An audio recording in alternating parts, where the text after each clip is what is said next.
pedir que pase. Julio Anguita, por favor.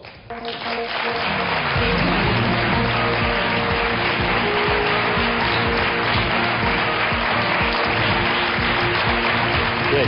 Creo que conoce a... Sí. Venimos de Córdoba. Sí. Muchas gracias por estar con nosotros. Gracias. Y seguiremos escuchándole, prestando la atención.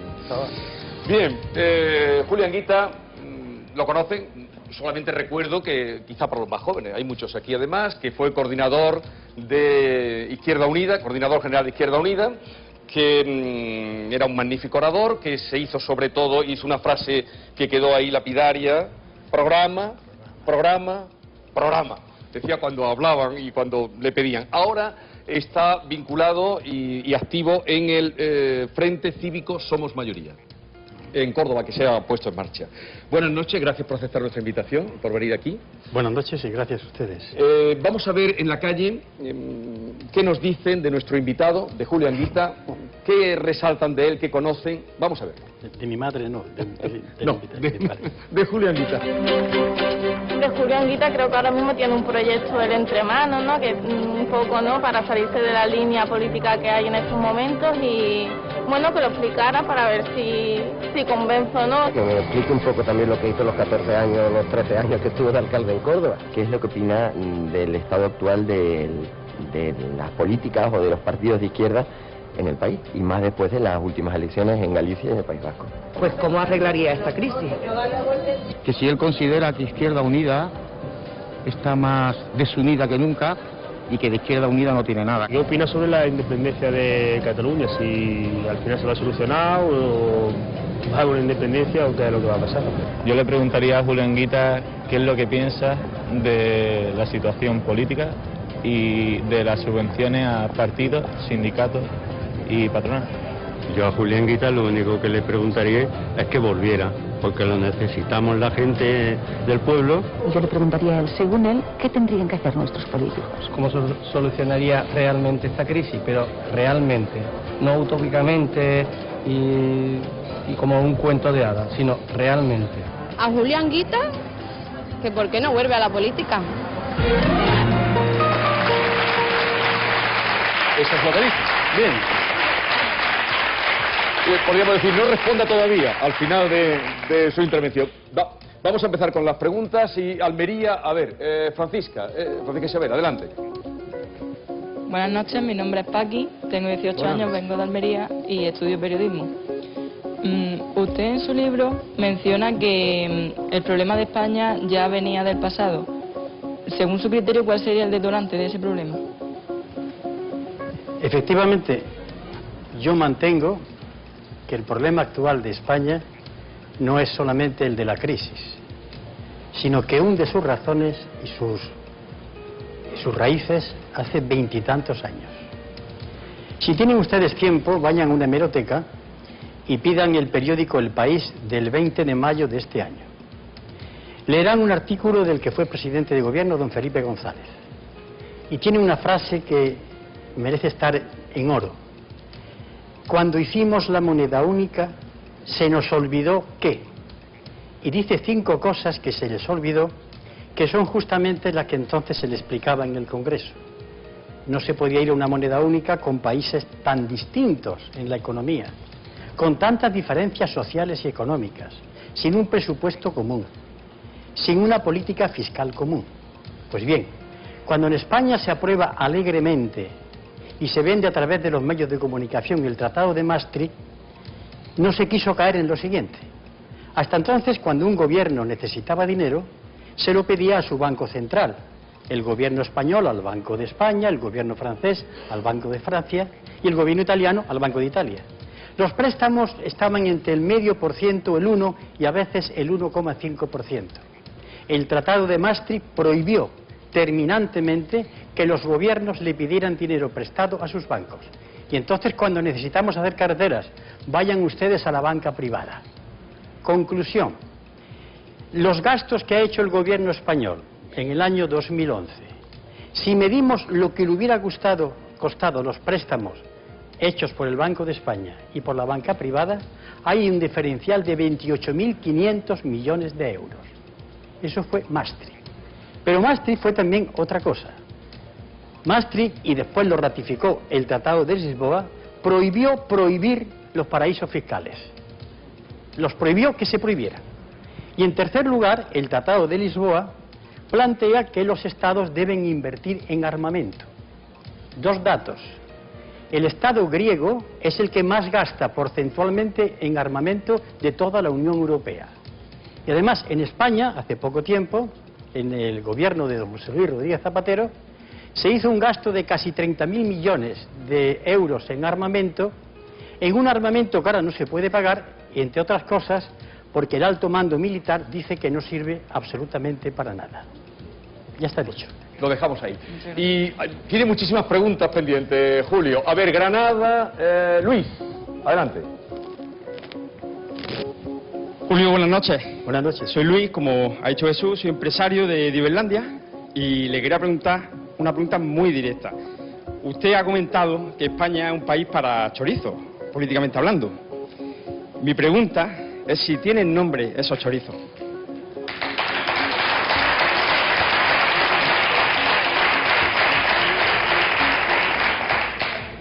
Lo primero es corroborar que efectivamente yo he dicho eso. Y lo agradezco. No me oculto.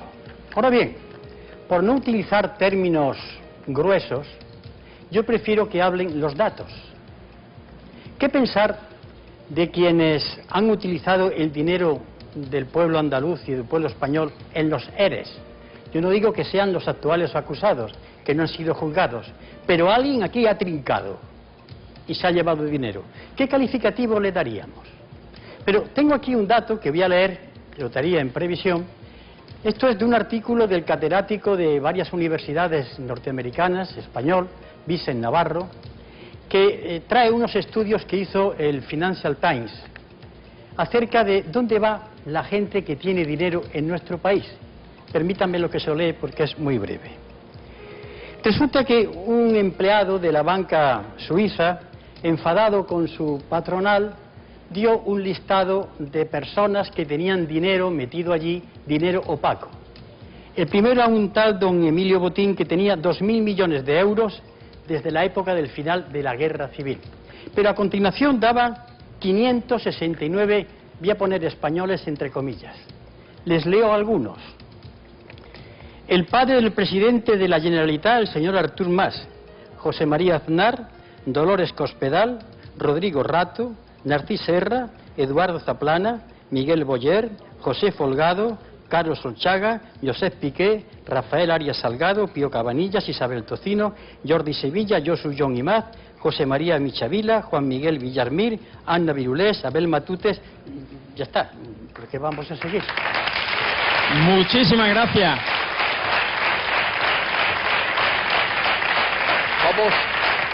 Vamos a Jaén. A ver, Mercedes, adelante. Buenas noches. Mi pregunta es cortita. La democracia ha sido secuestrada. Para que el poder vuelva al pueblo, la mayoría hemos de trabajar unidos, bajo un programa elaborado entre todos. Mi pregunta es la siguiente, señora Anguita. ¿La desobediencia civil puede ser una de las vías para recuperar la democracia? Estoy seguro que mucha gente en su casa y algunos poderes dirán, ahora este hombre no va a hablar de desobediencia civil. Sí, yo he dicho eso. Y además lo he recomendado. Ahora bien, ¿en qué términos? Porque cuando yo hablo suelo ser una persona que medita mucho sus palabras.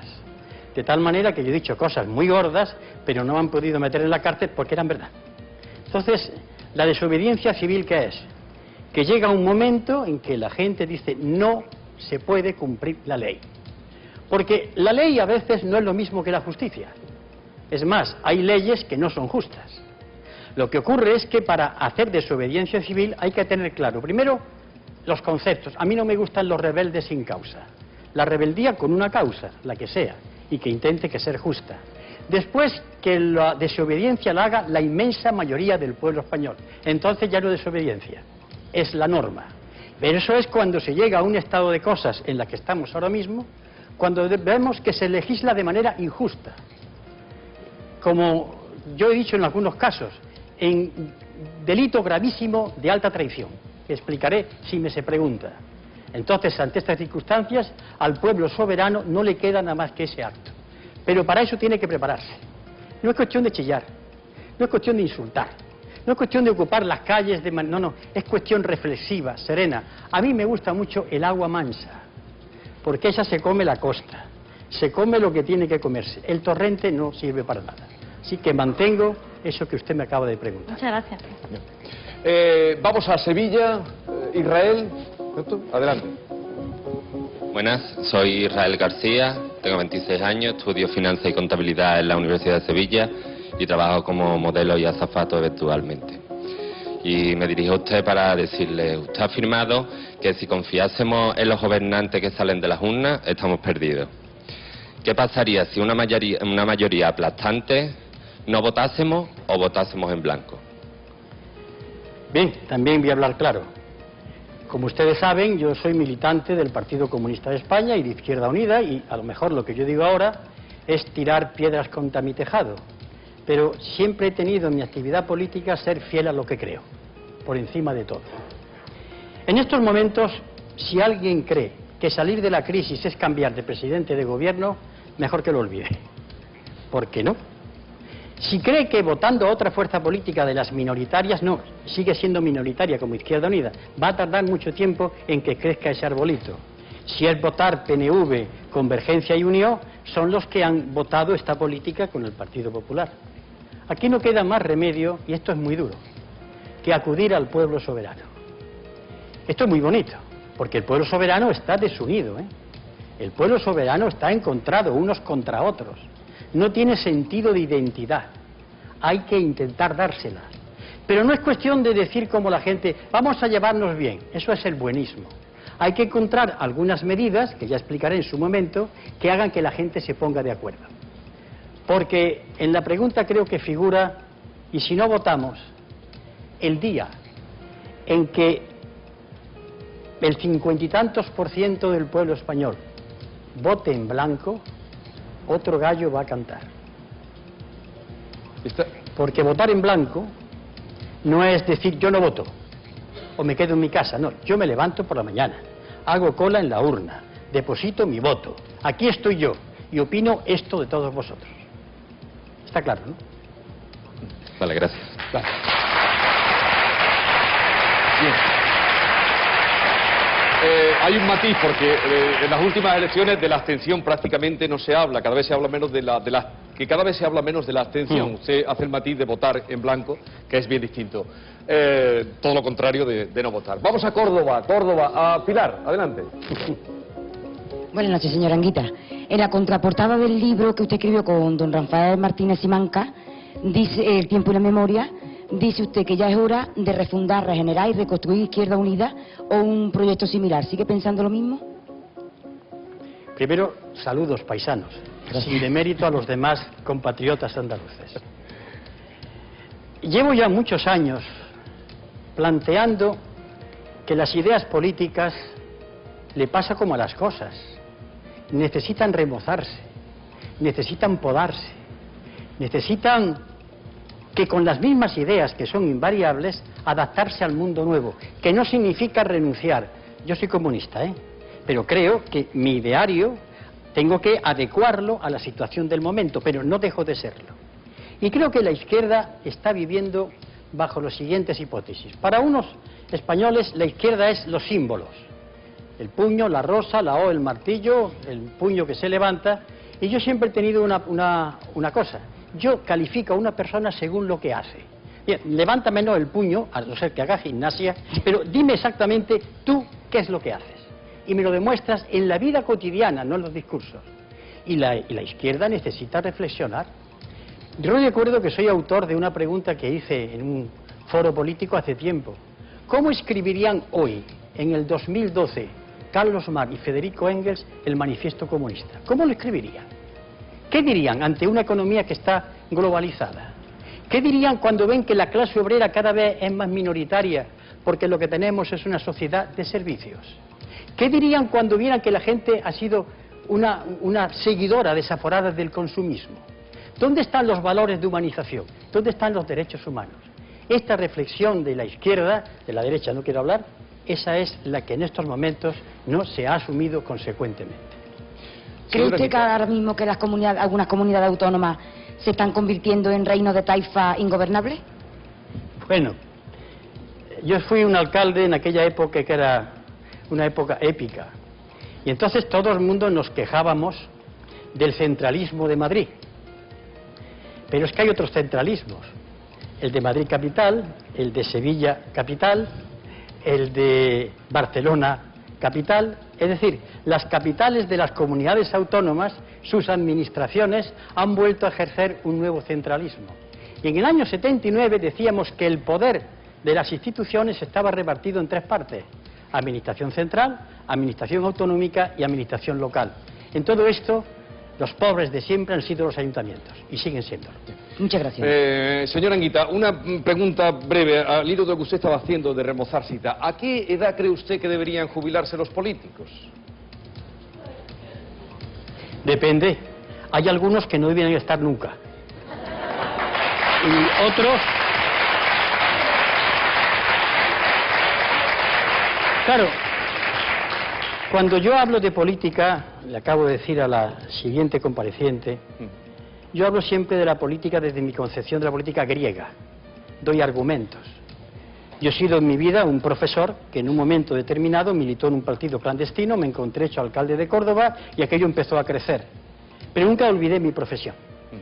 El político es el que sabe que la política sola es una cosa, ¿qué diría yo?, empobrecedora. La política es la economía, la política son las bellas artes, la educación, la cultura. Todo eso es la política. Y en la medida que el político tenga ideas, porque en política también se crea, hay creación, y que la gente le pueda servir a la gente, pues ya lo jubilarán. No hay edad para eso, no hay edad. Pero para el resto de profesiones y actividades sí hay edad. Hombre, claro que tengo una edad, pero sobre todo porque la gente se lo merece. Granada, vamos a ver. Claudia, adelante. Hola, soy Claudia de Granada, soy masajista en paro y mi pregunta es muy facilita. Hace poco escuché que presentó un frente cívico que se llama Somos Mayoría y me gustaría saber en qué consiste o qué es lo que usted nos propone. Yo diría que es la última aventura quijotesca de mi vida. Ya con la edad que tengo, digo, el último esfuerzo. Conecta con la pregunta que antes me hicieron. Ante la situación tan grave, no saben ustedes lo grave que está, no queda más remedio que apelar a la gente. Somos mayoría. ¿Quiénes somos mayoría? Los que estamos parados o tenemos un hijo en paro. Yo, por ejemplo, para empezar. Las mujeres que las han echado del trabajo porque se han quedado embarazadas. Los que cobran mal, tarde y nunca, echando horas extraordinarias. Lo más grave, la juventud que no tiene porvenir. Esos somos los afectados. Ahora, esa mayoría no está unida. ¿Qué va? Es más, dentro de esa mayoría se da un estado de opinión que dice, hombre, es que hemos vivido por encima de nuestras posibilidades. ¿Tú? ¿Has vivido por encima de las posibilidades? Entonces, el señor Rodrigo Rato, ¿qué? ¿Tú eres como el señor Rodrigo Rato? Bueno, ¿cómo ponemos de acuerdo a la gente? Y yo no puedo ponerlas de acuerdo con discursos políticos. Yo no puedo decirle a la gente, ¿haga usted del Partido Comunista o de Izquierda Unida? No. Yo tengo que decirle, ¿qué te parece, compañero? Y cojo mi carné, no lo tiro, lo dejo ahí. Ya desnudo de ese carné provisionalmente, desnudas de tu visión negativa de la política. ¿Qué hacemos? ¿Qué hacemos con la agricultura, con la ganadería? ¿Qué hacemos con los pantanos? ¿Qué hacemos con la moneda única? Eso es lo único que podrá unir a la mayoría, un programa. Si eso no la une, es que es imposible. Eso es el Frente Cívico. Muchas gracias. Bueno, vamos ahora a Huelva, que todavía no... A ver, hermano, José María, venga, adelante, José María. Hola, buenas noches, señora Anguita. Me llamo José María Fernández, soy empresario, estoy casado, tengo 2 niños y una niña en camino. Mi pregunta es la siguiente. Como sabrá, en la última encuesta del CIS, la clase política, los partidos, eran el tercer problema más importante para los españoles. Los 2 primeros eran el paro y la situación económica. Para esos 2 primeros se han tomado muchas medidas, muchas reformas, sin mucho éxito, pero se han hecho mucho esfuerzo legislativo. Pensar que la clase política va a legislar contra ella misma es ser muy inocente, ¿verdad? Bastante. Vale. Pero quisiera hacer una apreciación, una matización. Cuando decimos clase política, estamos metiendo en el mismo saco a gente muy variada. Yo he dicho que no soy clase política, soy político de otra clase. Que hay muchos, que hay muchos. Por tanto, no se me puede meter a mí o cualquier otro, todos en clase política. Hay quien vive como un rajá y hay quien vive dignamente. Hay quien no tiene nada que avergonzarse y hay quien tiene que tapar muchas cosas. O sea que estamos muchos y muy distintos. Lo que sí ocurre es que pedir que las oligarquías políticas que están en conexión con la banca y los poderes económicos, ahí voy al meollo, pedirle que se haga el harakiri es soñar. O sea, que hay que ayudarles a que se hagan el harakiri. Y hay que hacerlo serenamente, pacíficamente. Pero como dije antes, como el agua que va creciendo suave. Eso es el movimiento ciudadano. Que sea movimiento de verdad. Repito, yo soy para eso, no me gusta la algarada. Hay que salir a la calle, se sale. Pero sin chillar, sin gritar, con una idea muy clara. Es lo único que sea posible hacerlo. Porque naturalmente nunca ninguna oligarquía se ha matado a sí misma. Ha habido que decirle tranquilamente, muchachos, iros a vuestra casa o en algunos casos ir a vuestra cárcel que os está esperando. ¿Quiere usted decir, señor Anguita, que la política ha pasado de moda? No, al contrario. La política es algo que nunca pasará de moda mientras haya seres humanos. Porque 2 o 3 personas que estén en la plaza de un pueblo hablando, pues yo quiero que la fuente se ponga allí. Yo pienso que los jardines están hablando de política sin saberlo. Le pasa como al avaro de Molière, que hablaba en prosa sin saberlo. Claro, ¿qué ocurre? Que lo que hoy se entiende por política, a mí a veces me avergüenza también. Porque cuando no veo que no hay ninguna propuesta, ni un programa, sino todo es fulanito es tanto, pues el tuyo más, eso no puede ser política.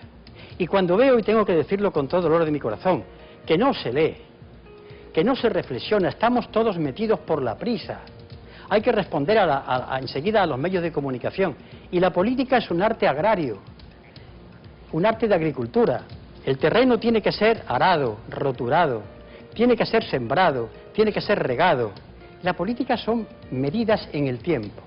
Y no este continuum totum revolutum, que es una especie de actuar como un dominguillo, pero no como un político. Málaga, que no hemos ido esta noche todavía. A ver, José Alberto, adelante. ¿Qué cantidad de gente joven tenemos entre el público? Es fantástico. Hola, buenas noches. Me llamo José Alberto, soy estudiante de Comunicación Audiovisual en Málaga. Y bueno, soy paisano suyo, pero la mayor parte del tiempo lo he pasado en Málaga. Y bueno, mi pregunta va un poco relacionada con lo que usted estaba hablando ahora mismo. Y es la siguiente. Si un genio de la lámpara le concediese el poder de cambiar 3 reformas sobre la política de actuación del gobierno para salir de la crisis, ¿qué 3 reformas serían? Les voy a complacer, pero no van a ser 3, van a ser más, muy concretos. Señor Anguita. Sí, no, pero usted está viendo que estoy contestando muy concreto. Va usted muy... Lo que pasa es que antes de entrar en la pregunta tengo que hacer 2 reflexiones. La primera, que estamos en una situación gravísima, de emergencia. El barco se hunde. Miren ustedes, la deuda no se puede pagar nunca. No se puede pagar nunca. ¿Quién paga 4 billones de euros? ¿De dónde va a salir? En segundo lugar, el problema del paro es tremendo. Vale, pues hay uno que es todavía peor. Que el 57% de los jóvenes de España no tengan futuro, eso es la muerte de España. Porque ni van a tener pensión, ni van a tener trabajo, y van a comer mientras le viva el abuelito o el padre. Esto sí que es grave. Por tanto, las propuestas que yo voy a hacer parten de la situación de emergencia. No son fáciles, son duras. Y en segundo lugar, que el gobierno que las ponga en marcha tiene que tener 2 características. Una, valor, y otra, tener a la mayoría detrás como una piña. Si no, se lo merienda. Primera propuesta, por la facilita. Salario mínimo interprofesional, 1.000 euros. Pensión mínima, 1.000 euros. Tercera, y aquí habría un debate con el profesor de Economía. La deuda no se paga, se le hace primero una auditoría. Porque en la deuda hay una cosa que se llama deuda odiosa. Si hemos gastado dinero, las administraciones públicas, para hacer pantanos, carreteras, ferrocarriles, bueno, y ya veremos cómo se paga, porque los intereses son tremendos. Pero la deuda para reflotar banca no se paga. He sido claro, ¿no? Y estoy tomando el ejemplo del señor Correa, presidente de Ecuador. Pero claro, a continuación, y ligando con la primera, tengo que hacer una reforma fiscal. Aquí hay que pagar. Y quien tiene que pagar. Y aquí hay que pedir a sangre y fuego a la economía sumergida, a los que escamotean impuestos.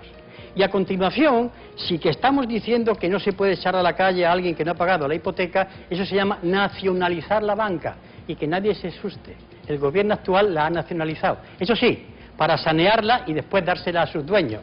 Y aquí decimos, bueno, Santa Rita, lo que te quite no se da. ¿Por qué? Porque estás demostrado lo que tú has hecho. Y una medida muy importante, ya van más de 3, y sería muy sencilla para visualizarla. Usted imagínase que van a comprar una lechuga o 1 kilo de tomates, y en un tomatito tiene el tendero puesto lo siguiente: este tomate se lo pagaron al agricultor a tanto, y aquí lo venden a tanto. Verán ustedes que el precio se ha disparado. Esos canales de comercialización hay que sanearlos. No puede ser que el agricultor cobre tan poco y que en el mercado valga tanto. Esta medida que estoy proponiendo se ha intentado proponer y el gobierno no ha querido. No ha querido que los españoles sepan la diferencia entre el precio en origen y el precio en el mercado. Ya tiene usted más de 3. Ya, lo dejamos ahí. Vamos a Almería. A ver, Francisco. Adelante, Francisco. Buenas noches, señora Anguita. Me llamo Paco. Paco Luque, vengo de Ejido, Almería. Y usted ha hablado antes... ¿Cómo? ¿Que de dónde salen muchos tomates? Precisamente, estaba hablando del tema y sabemos un poquito allí. Usted ha hablado antes del tema de la traición, precisamente, ¿no? ¿Quién? Se supone que España ha cambiado la Constitución, a instancias de Merkel, a instancias de Alemania, precisamente para pagar la deuda y el tema del rescate. Y usted habló de traición y habló de que Zapatero y Rajoy han cometido ese delito. Mi pregunta... ¿Usted no cree que sus palabras son desleales para con los ciudadanos y para la situación económica que vive España en este mismo? ¿Y qué solución pondría usted? Muchas gracias. Las soluciones las acabo de decir. De modo que, en cuanto al concepto de deslealtad, la deslealtad es decirle a la gente una mentira. Pero cuando al pueblo se le dice la verdad, aunque a veces el pueblo no le gusta que se la digan, yo he calificado de delito de alta traición y me voy a ratificar y lo voy a explicar. Cuando unos gobernantes tienen a su pueblo en la situación que está, cuando hay gente parada que no tiene subsidio, cuando hay gente que están echando, cuando la juventud no tiene porvenir ninguno y un largo etcétera, resulta que se cambia la Constitución con una cláusula que dice que pagarle los intereses de la deuda a los bancos alemanes es lo prioritario. Es decir, el poder político español a sus ciudadanos le dice que la educación, que la sanidad es lo último a pagar. Primero hay que pagarle a la banca. Eso se llama delito de alta traición. No lo puedo retirar. Mantengo la acusación. Pero...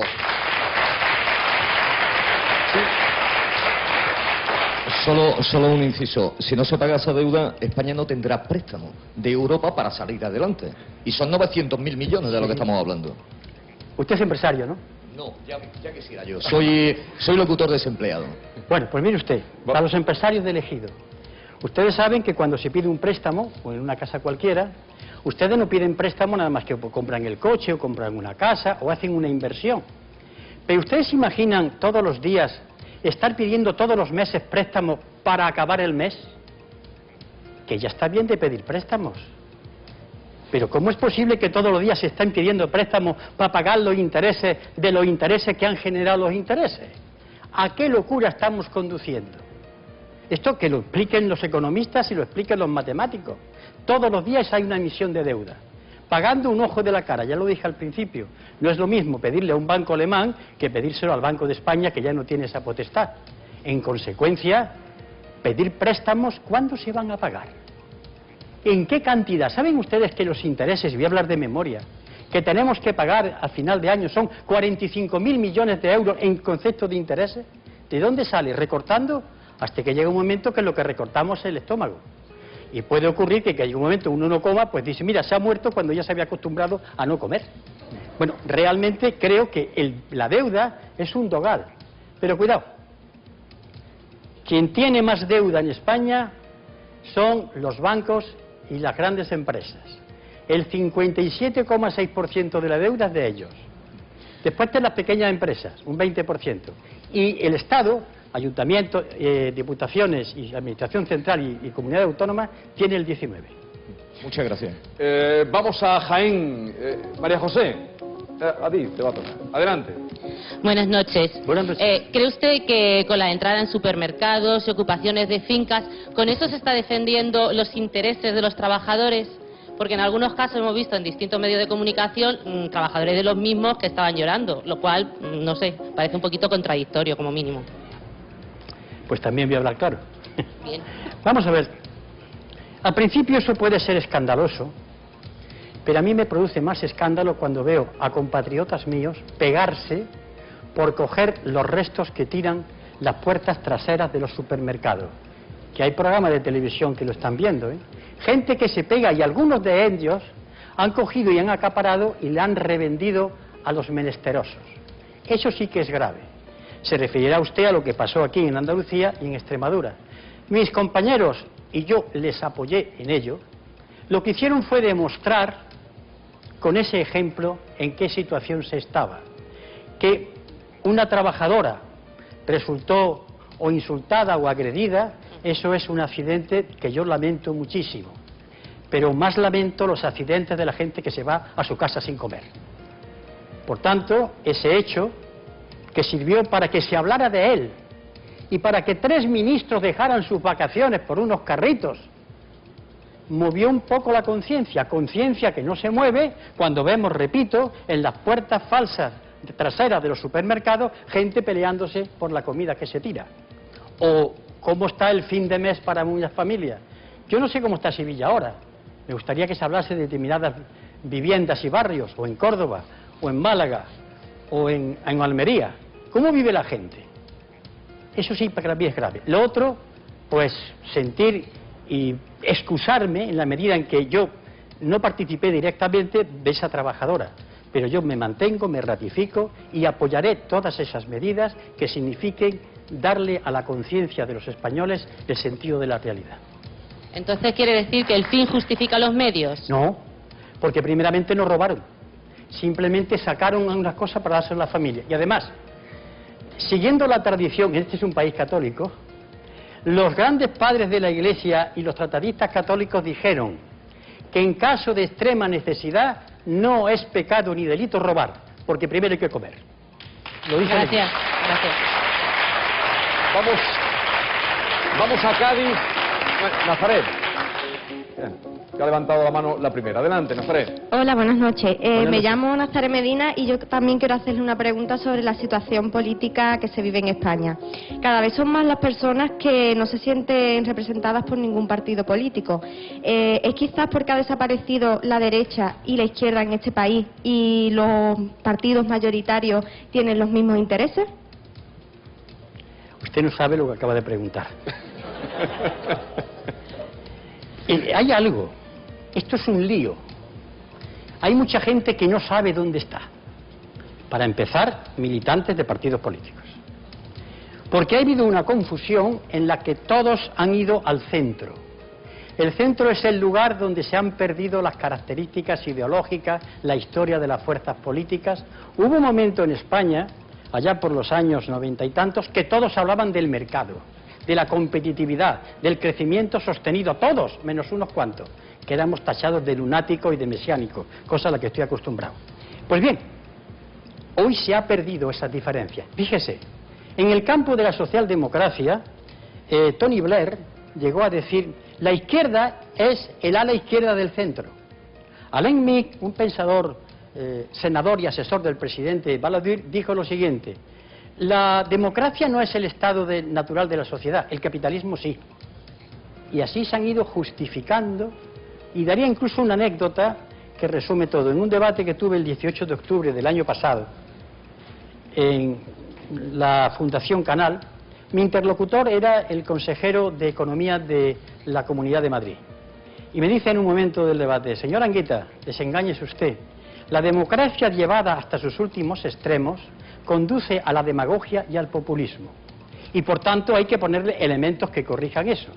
Yo le pregunté ingenuamente, ¿se referirá usted a los parlamentarios? ¿Se referirá usted a los tribunales? ¿Al Consejo General del Poder Judicial? No, a los mercados. Pues cuando todos, o casi todos, no todos, porque yo estoy rodeado de gente de mi fuerza política que todavía no han inclinado la rodilla ante el mercado, cuando todos se cubrieron como gente, creo yo, como estos que ven las cosas con la moda última ante el mercado, empezaron a perderse las diferencias. Por eso, cuando uno analiza fríamente las líneas de un partido mayoritario y otro, se dará uno cuenta que en un 90% coincide. Muchas gracias. Atendida. Córdoba, a ver, Juan Manuel, venga. Adelante. Buenas noches. Buenas noches. Es un placer preguntarle a un político honrado, porque de esto ya queda un poquito. Lo dice usted como si fuera una cosa extraña. Hoy en día, por desgracia, sí. Por desgracia, sí, porque no sería lo que desearíamos todos los que estamos aquí. Mi pregunta es la siguiente. Sé que usted defendió en su día la pinza política que practicó contra el Partido Socialista. Sé que fue por ideología del tema de lo que sería la programación política que llevaba en su ideario de Izquierda Unida.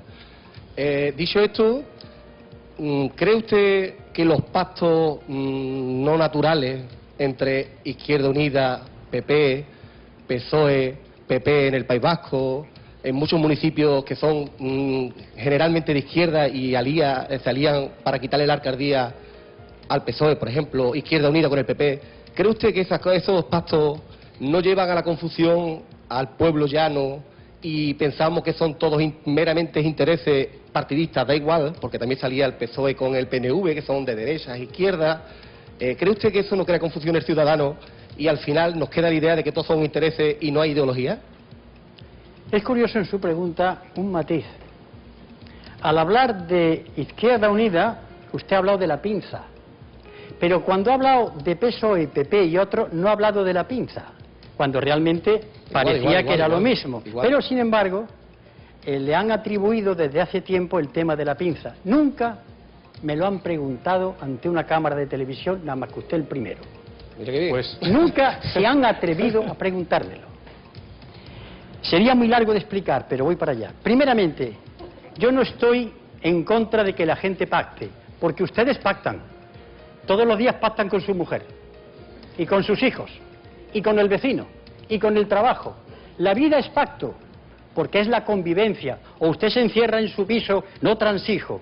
Con el de la escalera hay que llegar a acuerdo. Luego, no demonicemos los pactos.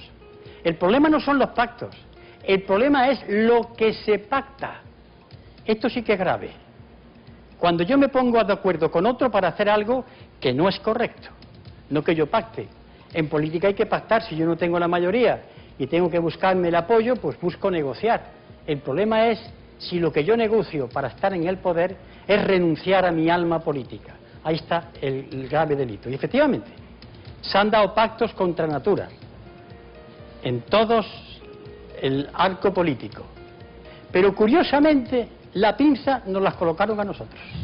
Cuando yo tengo documentación que se puede demostrar que nos negamos a hacer una moción de censura a Felipe González cuando la pidió Aznar y diciéndole no.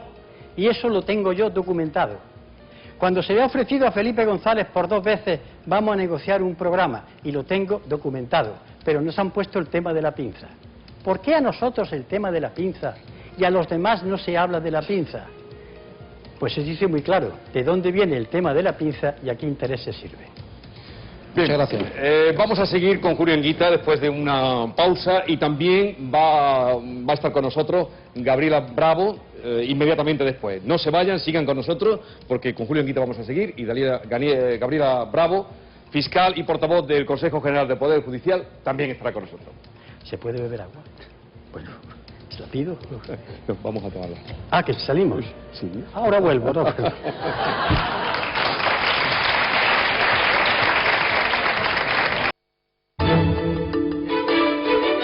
Creo que debería ser mucho más severa, creo que las penas tendrían que ser mucho más estrictas. Vale muy barato el matar o el robar. De los pilares más fallidos de la democracia. Muy ciega y muy sorda.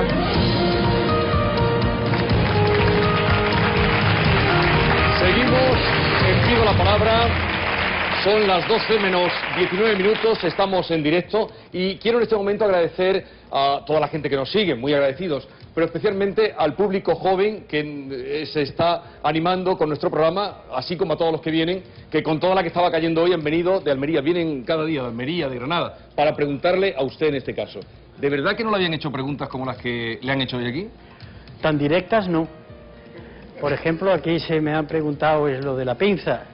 Nunca, no se han atrevido. Porque ahora tengo documentación, salvo usted y se lo agradezco. Pues, porque el que está aquí le gusta que le hagan preguntas provocadoras. Ah, no vale. se crece. Muy bien. Cuando le hacen cosas tontas dice, vaya, Claro. aquí voy a contestar. Pues eso es lo que queremos, gente que hable claro y directo. Y vamos a irnos a Málaga. Bueno, invito a que sigan enviando preguntas a través de las redes sociales, que en un momento aparecerá Mar Barrera y las trasladará, ya han oído a Julián Guita, valientes y sin complejos. Málaga, a ver, Málaga, Belén, adelante, Belén. Buenas noches, me llamo Belén, como ha dicho Jesús Vigorra. Y a ver, hace unos días estuve leyendo en el periódico de La República que usted comentó que estaría bien que realizáramos huelga y protesta, pero Vale, que realizáramos huelga y protesta, pero que después de todo lo que hemos hablado esta noche en el plató, ¿cuál sería el siguiente paso para que el Estado nos escuchara todas nuestras propuestas y que se diera un voto a la ciudadanía con lo que cuenta, con lo que pide? Bien, voy a no matizar porque yo he dicho eso, es verdad, usted está diciendo la verdad. No es que yo esté en contra de las huelgas. Yo lo que digo es que una huelga es una lucha más global. Es decir, que se convoque una huelga, a las que yo voy a todas, pero ya hemos terminado y mañana ¿qué? Ya veremos. No, todo tiene sentido. Soy partidario de un plan global de lucha, más claro. Lo que tenemos delante de nosotros es el poder, que no es Rajoy.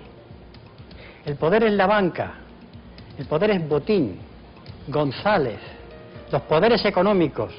Los señores presidentes de gobierno son los manijeros, los capataces. Al poder hay que plantarle otro poder, un pulso. Lo que ocurre es que este poder nuestro es todavía muy débil y tenemos que hacer músculo, irlo preparando.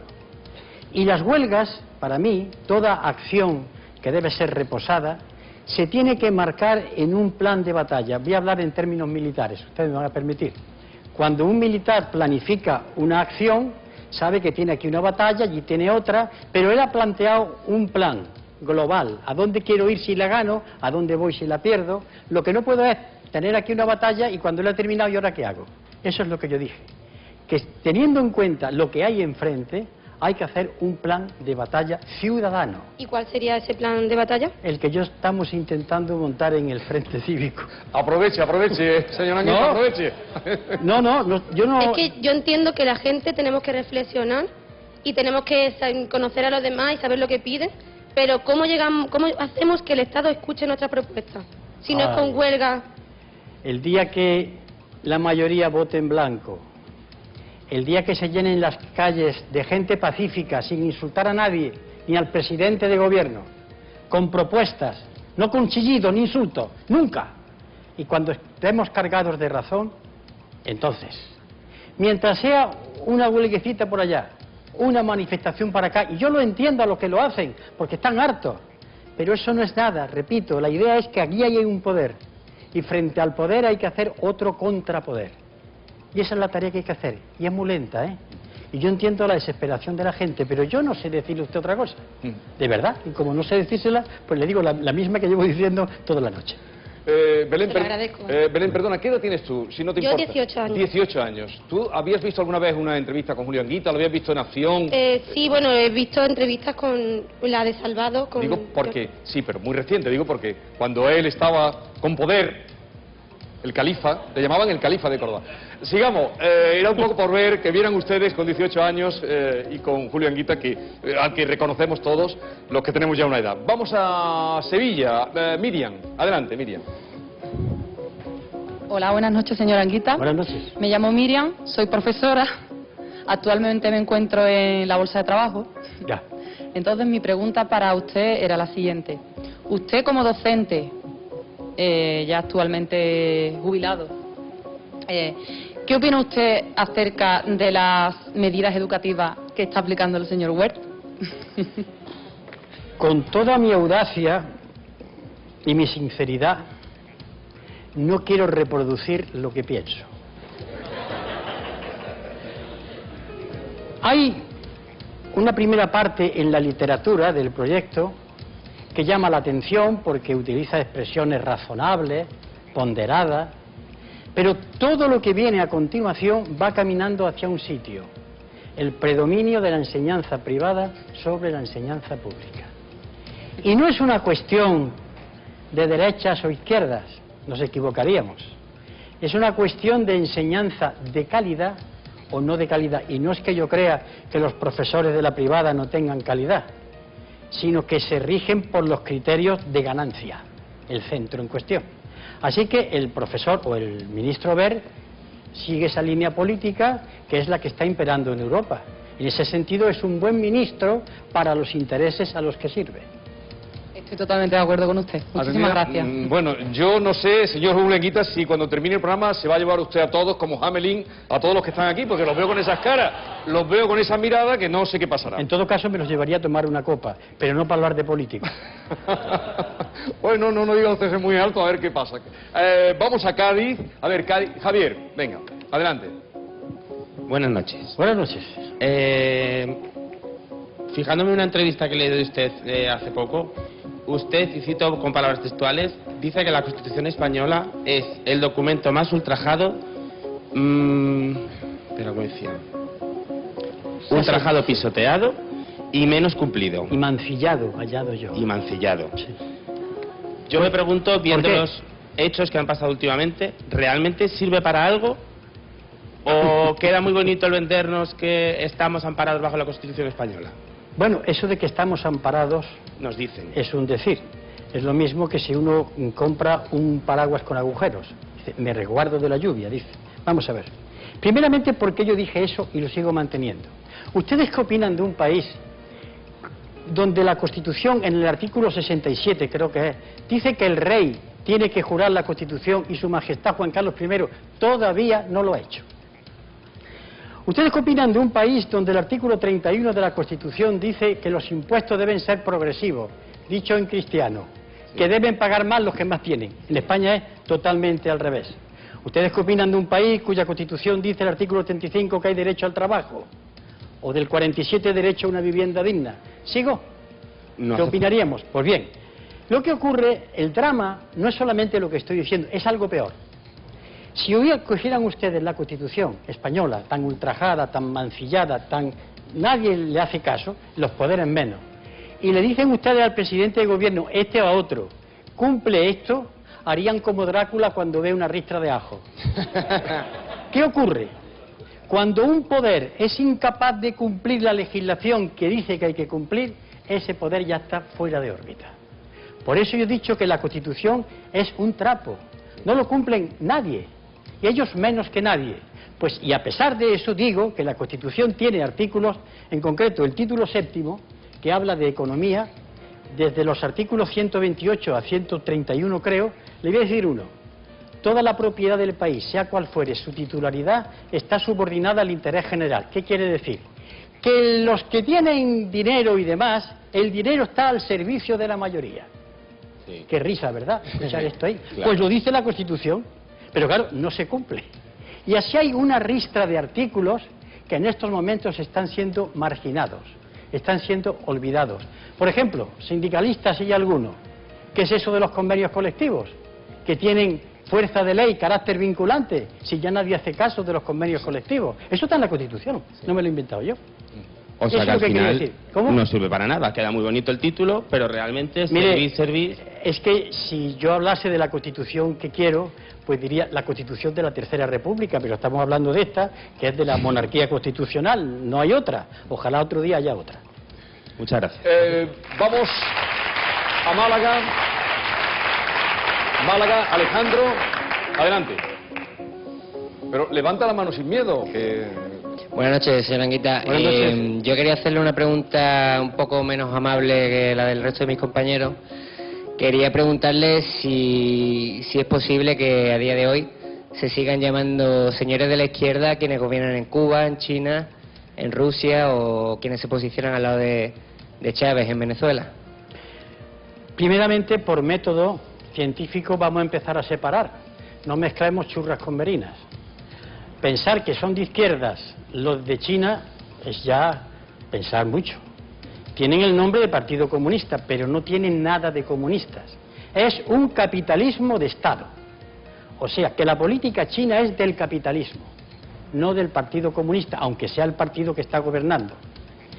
En cuanto a Chávez, es otra cosa distinta. Distinto a los demás, por cierto, que yo me alegro cada vez que gana las muchas elecciones que ha ganado limpiamente. Ahora bien, usted me habló de la Unión Soviética y de Cuba. Bueno, y de Cuba, ¿no? Sí, de Cuba. No. Vamos a ver. Cuba, un país dominado por la dictadura de Batista, hay un levantamiento, entran los barbudos y colocan una política que intenta ser justa. Inmediatamente, y hasta el día de hoy, Estados Unidos, saltándose todas las normas de la legalidad internacional, decreta el bloqueo. Es más, todos los años, la Asamblea General de las Naciones Unidas condena a Estados Unidos, que solamente tiene el apoyo de Israel, porque el bloqueo es ilegal, a todas luces. Y allí hay errores, hay dificultades, a veces lo están pasando muy mal, pero desde luego tienen algo que es haber sabido defender su dignidad, y errores. Pero, y hambre, señora Anguita, tienen hambre también en Cuba, mucha. Hay hambre no. Bueno, en Cuba no hay hambre. Le hablo de mi experiencia personal, ¿no? Y yo le hablo también, que conozco Cuba. Hablo que allí hay necesidades, hambre no. Y en todo caso, para que lleguen alimentos, digámosle a los americanos que no se salten la ley y permitan que haya un libre comercio. Cuba tiene uno de los mejores yacimientos de níquel que hay en el mundo. No lo pueden abrir, no pueden comerciar con ellos. Y un largo etcétera. Y en cuanto al otro, la Unión Soviética, mire, la Unión Soviética cometió muchos errores. La Unión Soviética fue un régimen autoritario, pero ya está bien de que los comunistas, sobre todo los que no hemos ido a la Unión Soviética, estemos entonando en mea culpa. Mire usted, junto a los errores y a veces horrores, los rusos comieron por primera vez con los comunistas, tuvieron educación con los comunistas, tuvieron sanidad con los comunistas, aparte de sus errores y de sus horrores. Y por tanto yo cuando tengo que confesar errores, los confieso con humildad, pero no le tolero a nadie que me dé lecciones, ni menos los Estados Unidos, genocidas en Hiroshima y Nagasaki, y que en estos momentos están controlando la economía del mundo, ni aquellos sistemas que permitieron que 1,5 millones de comunistas fuesen ejecutados en el año 65 en Indonesia, sin que nadie moviese las manos. Por tanto, las acusaciones que yo las asumo, pero me gusta hacerlas en el contexto. ¿Cómo estamos? ¿Cómo estás tú? ¿Cómo estoy yo? Y a partir de ahí, aquí hay un comunista que confiesa errores cometidos en nombre, pero también me siento orgulloso de las cosas magníficas que hemos hecho. Muchas gracias. Alejandro. Bien. Vamos a Huelva. A ver, Huelva, María, adelante. Hola, buenas noches, señora Anguita. Buenas noches. Bueno, mi pregunta es más bien corta. Yo quería preguntarle, si usted volviera al Parlamento, ¿cambiaría usted la actual ley electoral y en qué términos la cambiaría? Si yo volviera al Parlamento sería un milagro. Pero en la hipótesis de Fátima o de Lourdes, lo primero que yo haría, yo no puedo cambiar nada si no tengo la mayoría. Para cambiar las leyes hay que tener mayoría. Por tanto, si yo voy al Parlamento, si no es acompañado de compañeros míos, pues estoy allí de guitarrista o de pianista. Por tanto, yo solo no puedo hacerlo. Es que la ley electoral hay que cambiarla antes. Yo he sido diputado por Madrid y detrás de mí había 250.000 madrileños. Detrás de cualquier diputado del PSOE y del PP había 55.000 y 67.000 respectivamente. Teníamos nosotros más gente detrás por las injusticias de la ley electoral. Es cierto, y hay que decirlo, que el Partido Comunista de España en su momento pactó esa ley. Se equivocó en otros tiempos, porque esa ley es perjudicial para las minorías. Ejemplo, ustedes saben que hace unas cuantas elecciones en Cataluña, el Partido Socialista de Cataluña tuvo más votos que Convergencia y Unió, pero tuvo menos diputados. Esta locura que viene, es muy normal que esto ocurra. que quien tiene más votos tenga menos diputados. Esa ley hay que cambiarla. Es urgente. ¿Por qué ley? Me gusta siempre criticar y poner alternativa. Por una ley estrictamente proporcional, teniendo a la comunidad autónoma como circunscripción electoral y con una cosa que se llama Colegio Nacional de Restos. Los restos que sobran se van repartiendo entre nuevos diputados. Por eso hay que cambiarlo. Pero yo solito haría como tantas veces ahí, el ridículo. Hablaba y se iban a tomar café. Muchas gracias. Gracias, María. Vamos a Cádiz. A ver, Francisco Javier, adelante. Hola, buenas noches. Buenas noches. Soy Francisco Javier Aragón, regento junto con mi hermano gemelo un restaurante de comida rápida y mi pregunta es la siguiente. ¿Es España el alumno torpe de la clase que nos hace retrasarnos con el resto de la clase, en este caso de la Unión Europea, porque no hace sus deberes? ¿O en el caso contrario, somos un país demasiado noble y bueno, no nos enteramos de nada y nos están engañando? Vamos a ver. Para los empresarios extranjeros que recibieron a trabajadores españoles cuando la gran inmigración, no somos tontos. Y trabajamos más que los primeros. Es más, en España se echan más horas que en los demás países de Europa, más que en Alemania. Que lo sepamos ya, los datos. Así que no somos más tontos. Lo que pasa es que hemos tenido una clase dirigente que no nos hemos merecido.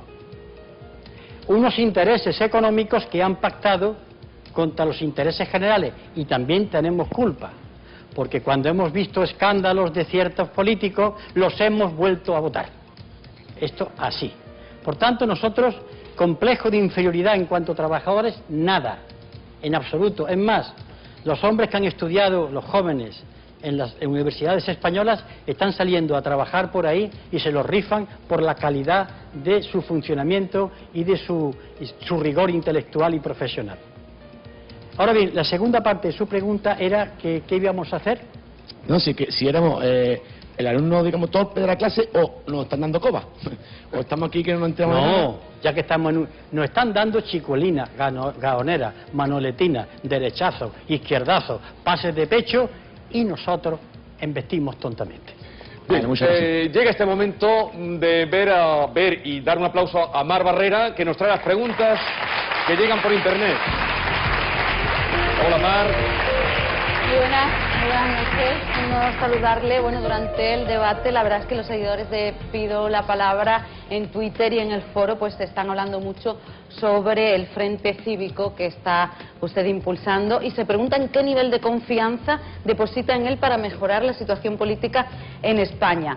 Tienen también muchos interrogantes para usted sobre lo que piensa del funcionamiento de la economía y algunas decisiones como el cambio de la peseta a la peseta del euro, que pudiera haber empeorado en vez de mejorado a lo mejor la situación, ¿no? Bueno, le lanzo 3 preguntas directamente desde casa. Desde Twitter hay un seguidor que recuerda aún sus palabras de un mitin de 1993 en el que usted decía: tenemos lo que nos merecemos.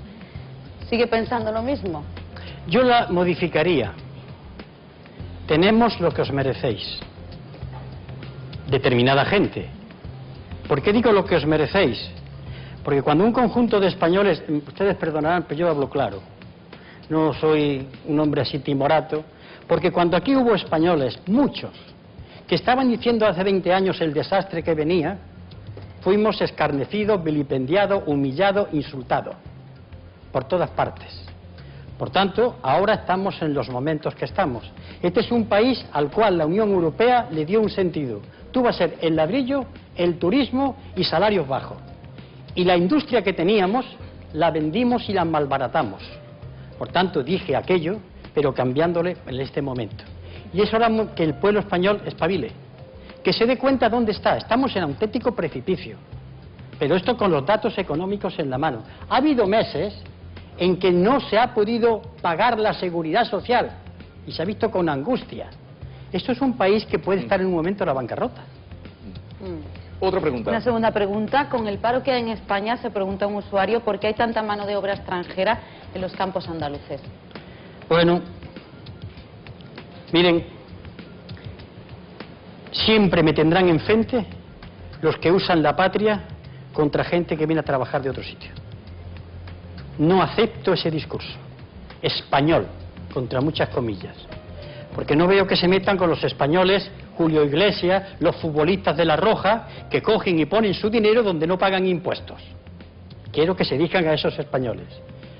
Gracias a los emigrantes, la seguridad social ha podido subsistir más de 15 años. Gracias a esos que han venido de Ecuador y del Perú. Datos del Ministerio de Economía, estoy dando. Gracias a ellos. De modo que lo que hay que hacer es buscar trabajo para todos. Y si vienen y podemos admitirlos, vale. Pero yo jamás echaré a alguien, nadie, fuera, cuando los nuestros tuvieron que mendigar un trabajo en Alemania. No se me olvida. La tercera y última pregunta. ¿Cómo explicaría que un país que rescata bancos, estos continúen con los desahucios? La pregunta es que como un país que rescata los bancos y siguen desahuciando. Eso es un misterio. Pero es muy fácil de decir. Usted se recuerda que he dicho antes del gobierno. El gobierno de España son los bancos. El señor Mariano Rajoy es el manijero del cortijo, el capataz. Y este es un problema de quién manda. El poder no suele ser el gobierno. El gobierno administra lo que el auténtico poder que está en la sombra le dice. Estamos discutiendo todos los días de que para qué sirven las elecciones. Si manda el Banco Central Europeo, que no ha sido elegido por nadie. Si manda el Deutsche Bank, si mandan los poderes económicos. ¿Quién ha elegido a los poderes económicos? Y una pregunta fría, terrible. Si los poderes económicos son los que mandan, perdónenme la expresión, ¿por qué puñeta hay elecciones? Que se presenten a las elecciones hechas. Este es el problema que tenemos. Bueno, lo dejamos aquí.